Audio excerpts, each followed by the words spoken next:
Perkenalkan, nama saya Cindy Claudia Bursembiring, NIM 19135211030.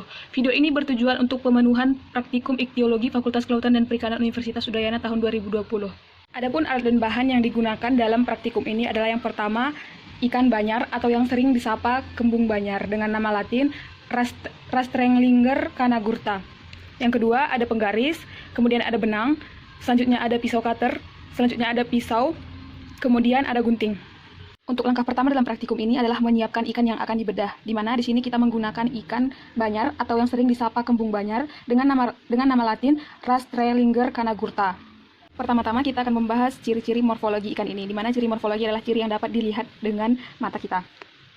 Yang pertama kita akan membahas mengenai sirip ikan ini, di mana kita lihat ikan ini memiliki sirip yang hampir sama dengan ikan lainnya, yaitu ada sirip dorsal, kemudian ada sirip pektoral, kemudian ada sirip di bawah ini ada namanya sirip ventral, kemudian di dekat anus namanya sirip anal, kemudian yang paling belakang ini yaitu sirip caudal. Untuk bentuk ikan ini sendiri yaitu bentuknya bentuk torpedo. Kemudian letak mulutnya dapat kita lihat, letak mulutnya ada di sini dengan nama lain atau dengan tipe inferior, di mana inferior itu adalah letak mulut yang berada di bawah kepala. Dapat kita lihat bahwa ini kepala dan mulutnya berada di bawah. Jadi ikan ini bertipe mulut inferior. Selanjutnya tipe gigi ikan banyar. Ikan banyar ini memiliki tipe gigi seperti yang dapat kita lihat, dia tidak memiliki bentuk yang berada di sepanjang bibir, tapi dia berada di seperti ini. Seperti bentuknya seperti serabut-serabut, di mana bentuk gigi ini disebut sebagai tipe filiform. Kemudian kita akan membahas mengenai sisik dari ikan ini, di mana seperti yang dapat kita lihat seperti ini. Bentuk dari sisik ikan ini yaitu bulat, transparan, dan tipis. Jadi dengan ciri seperti ini, sisik ikan banyar dinamakan dengan sikloid. Seperti ini. Kemudian kita akan membahas mengenai motif yang ada di tubuh ikan banyar ini, di mana kita lihat bahwa ikan banyar memiliki motif garis seperti ini memanjang di tubuh ikan banyar, bisa dilihat. Kemudian kita lihat lagi di bagian punggung atau bagian atas ikan, ada kita lihat motif hitam putih atau seperti loreng-loreng, yaitu ini warna hitam putih. Kemudian begitu juga di sebelahnya. Motif ini dapat dilihat mulai dari ujung kepala sampai ujung pangkal ekor. Kemudian ada keunikan lain yaitu sirip tambahan. Selain dari sirip dorsal, ventral, dan caudal, ada juga sirip tambahan yaitu persis setelah sirip dorsal. Ini siripnya, dan ada sirip-sirip kecil lagi di sini. Begitu juga di bawah, di dekat sirip anal, ini dapat dilihat seperti ini. Ini dia penampakannya. Selanjutnya kita akan membahas mengenai bentuk ekor ikan banyar. Seperti kita lihat, bentuk ekor seperti ini dinamakan forket karena bentuknya bercagak. Kemudian terdapat lekukan tajam ini di antara lembar dorsal dengan lembar ventral. Selanjutnya kita akan membahas mengenai ciri-ciri morfometrik dari ikan banyar. Yang pertama kita akan mengukur total length atau panjang total tubuh, jarak antara bagian anterior kepala sampai bagian posterior ikan. Jadi kita menggunakan benang yang ditarik dari ujung ekor hingga ujung kepala. Kemudian setelah didapatkan hasilnya, agar lebih mudah digunting. Kemudian benang yang sudah digunting tadi diukur menggunakan penggaris. Jadi setelah benang yang telah ditarik dari ujung ekor hingga ujung kepala ikan diukur menggunakan penggaris. Jadi dari hasil yang telah diukur didapatkan hasilnya itu 19,3 cm. Selanjutnya kita akan mengukur forket length, yaitu jarak antara bagian anterior kepala sampai bagian lekukan ekor. Jadi dari sini sampai ini, lekukannya ini. Kita tarik lagi benang seperti pengukuran yang pertama. Kita usahakan benangnya itu tertarik lurus. Jadi ketika hasilnya sudah didapatkan, agar hasilnya tidak lari-lari, ada baiknya digunting benangnya. Jadi ini adalah benang hasil pengukuran forket length. Kita letakkan. Kemudian kita ukur menggunakan penggaris yang telah kita sediakan. Dari hasil pengukuran dapat kita lihat hasilnya itu 17,5 cm. Kemudian kita akan mengukur standar length, yaitu jarak antara bagian anterior kepala sampai dengan pangkal ekor atau batas akhir ekor yang dapat digerakkan. Jadi kita mengukur dari sini sampai ke bagian ini. Ini adalah bagian terakhir atau pangkal ekor yang terakhir digerakkan oleh ikan. Pengukurannya sama seperti pengukuran yang tadi, yang forket length dan total length. Kita tarik lagi benang, kemudian setelah dia dapatkan hasilnya, digunting agar hasilnya tidak lari-lari. Jadi ini adalah benang hasil pengukuran dari standar length. Kita ukur menggunakan penggaris lagi seperti yang sebelum-sebelumnya.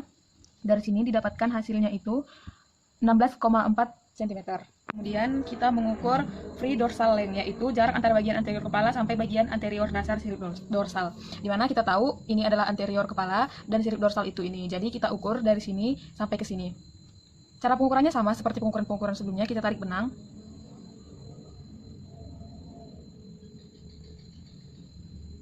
Sampai ke sini.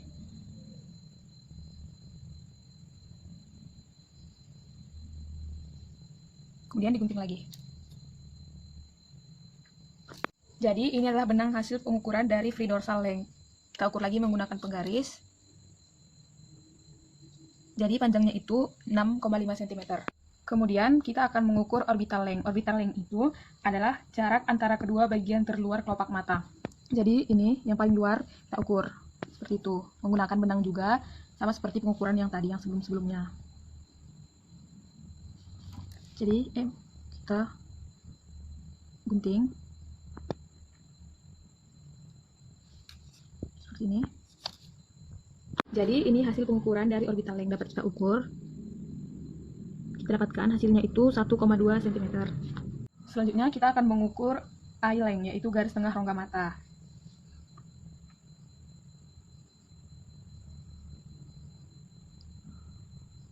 Seperti ini. Ketika kita sudah dapat hasilnya, kita gunting lagi.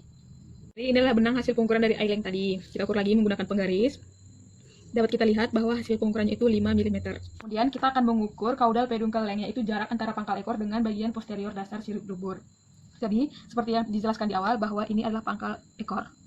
Kemudian kita ukur sampai ke belakang sirip anal. Nih, sampai sini kita ukur karena dapat kita lihat bahwa ini adalah ujung dari sirip anal.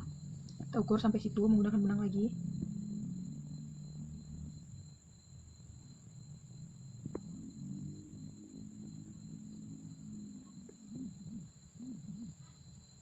Kemudian hasilnya ini yang telah dapat digunting. Ini adalah hasil pengukuran dari caudal peduncle length tadi. Kita ukur lagi menggunakan penggaris.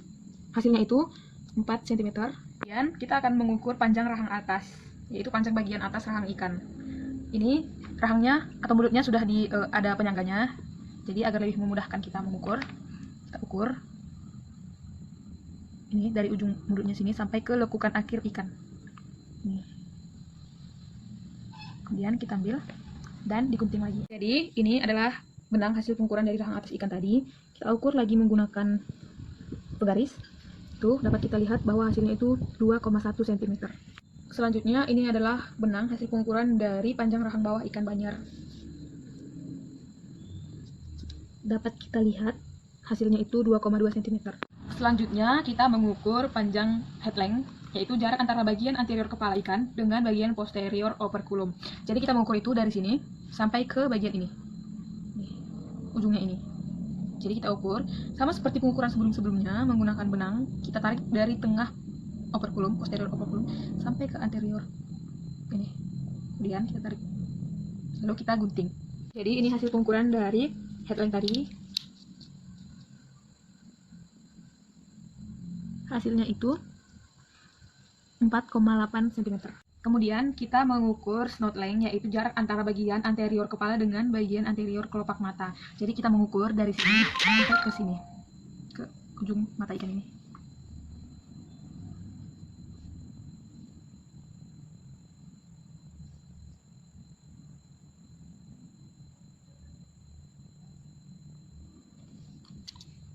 Lalu kita mengukur lagi hasil dari snout length tadi. Jadi kita dapat melihat hasilnya itu menunjukkan angka 1,1 mm. Selanjutnya adalah post orbital length, yaitu jarak antara bagian posterior kelopak mata dengan posterior operculum. Jadi kita mengukur dari sini sampai ke sini.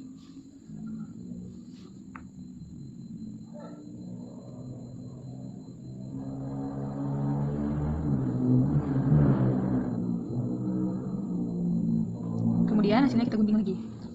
Jadi ini adalah hasil pengukuran dari post orbital length tadi. Kita ukur menggunakan penggaris. Kita lihat bahwa pengukurannya itu menunjukkan angka 2,4 cm. Selanjutnya kita akan mengukur tinggi kepala. Tinggi kepala itu kita ukur dari sini sampai ke bawah ini, ke paling bawah bagian kepala ikan ini. Tarik benang.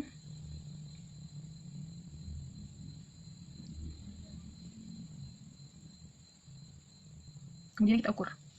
Jadi, dapat kita lihat tinggi kepala ikan yang kita bedah adalah menunjukkan angka 4 cm.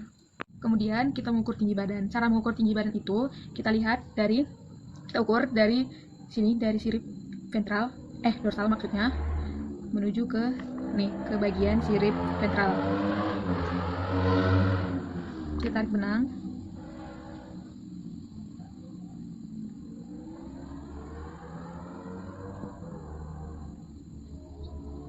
Setelah didapatkan, kita ukur lagi menggunakan penggaris.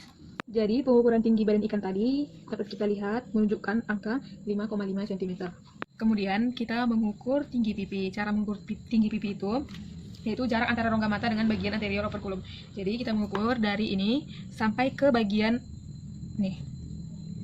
bagian yang ujung dari operculum ini. Kita ukur.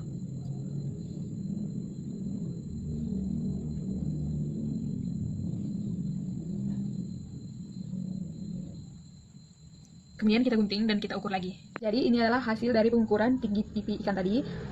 Dapat kita lihat hasilnya itu 1,8 cm. Selanjutnya kita akan mengukur tinggi bawah mata, yaitu jarak antara kelopak mata dengan bagian bawah rahang. Jadi kita tarik garis benang, maksudnya tarik benang dari yang paling bawah. Kemudian kita gunting dan kita ukur menggunakan penggaris. Jadi ini adalah hasil pengukuran dari tinggi bawah mata, menunjukkan angka 1 cm. Kemudian kita akan mengukur tebal badan ikan dengan, yaitu jarak terbesar antara kedua sisi badan atau jarak terbesar antara dua tutup keping insang antara kedua sisi kepala. Jadi kita menarik benang dari sini, dari tengah keping insang yang ini menuju keping insang yang di bagian lain.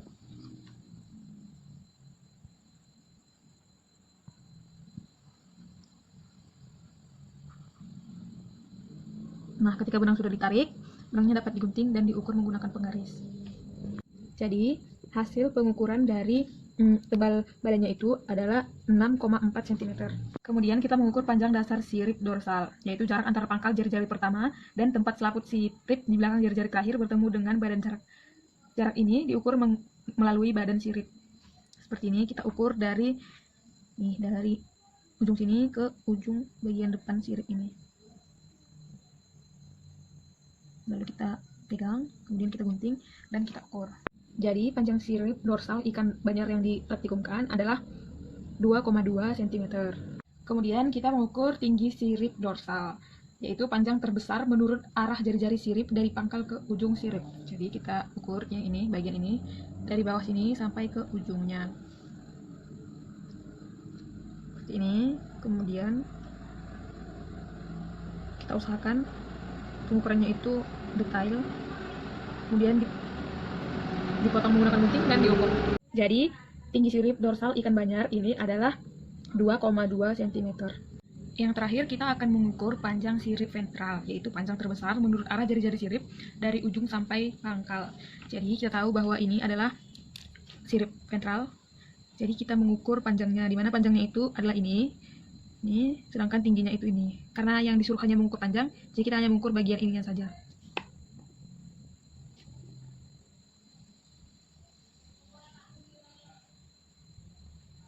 Kemudian kita potong dan kita ukur. Jadi panjang sirip ventral ikan ini adalah 9 mm. Kemudian setelah mengetahui morfologi dan morfometrik dari ikan, kita akan melanjutkan pembedahan. Cara membedah ikan agar isi perut tidak rusak, yaitu dengan cara memotong dari anus, dari sini, dari ujung anus ke sini. Hal ini agar isi perut yang ada di sini tidak rusak dan dapat dilihat dengan baik saat melakukan praktikum. Jadi kita akan memotong ini. Usahakan memotong menggunakan pisau yang tajam agar hasilnya tidak berantakan.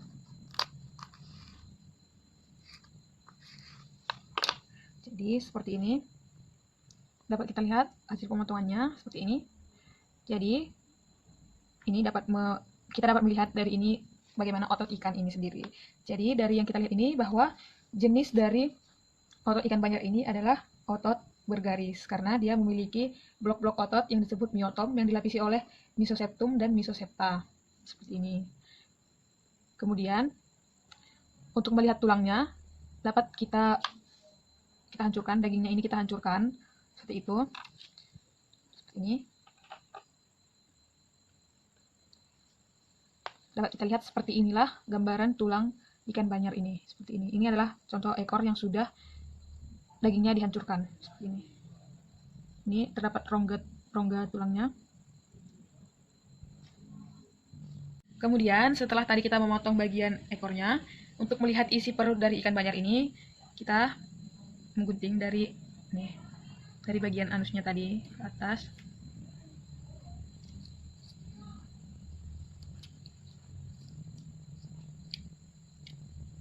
Seperti ini. Jadi karena hasilnya belum sangat terlihat, jadi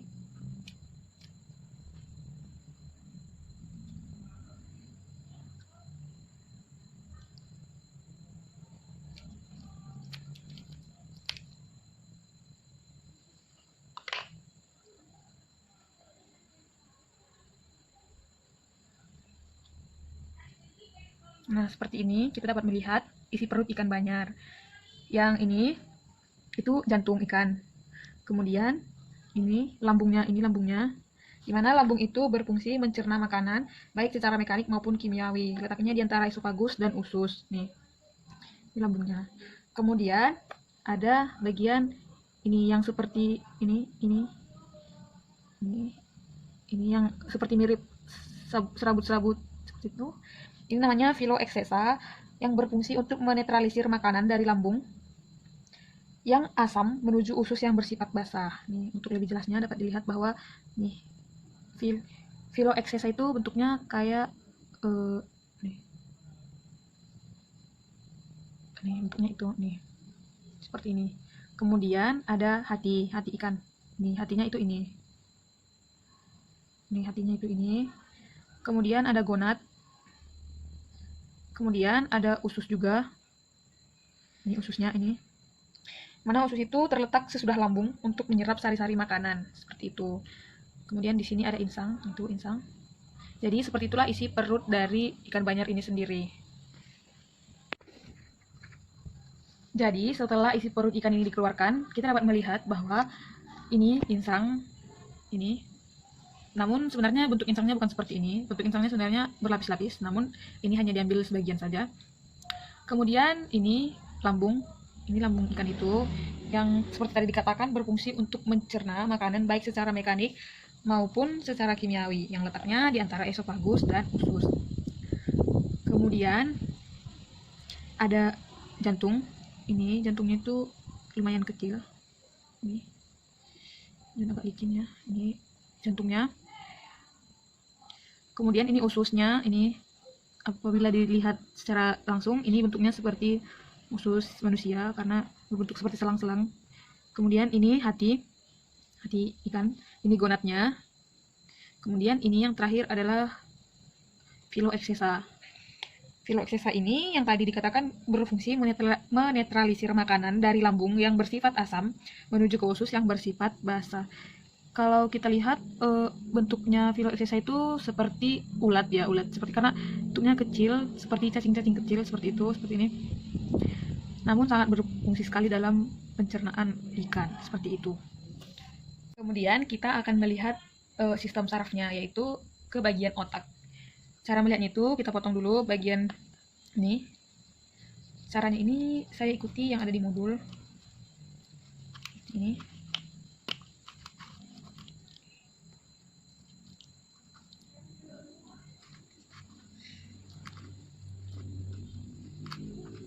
Seperti ini hasilnya. Kemudian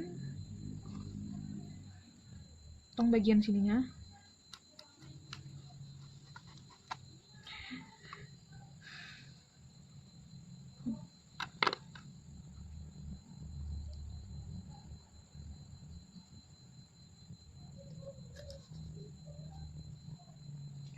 Jadi setelah kepala bagian atas tadi dipotong, kita dapat melihat bagian otak ikannya itu ini, yang ini.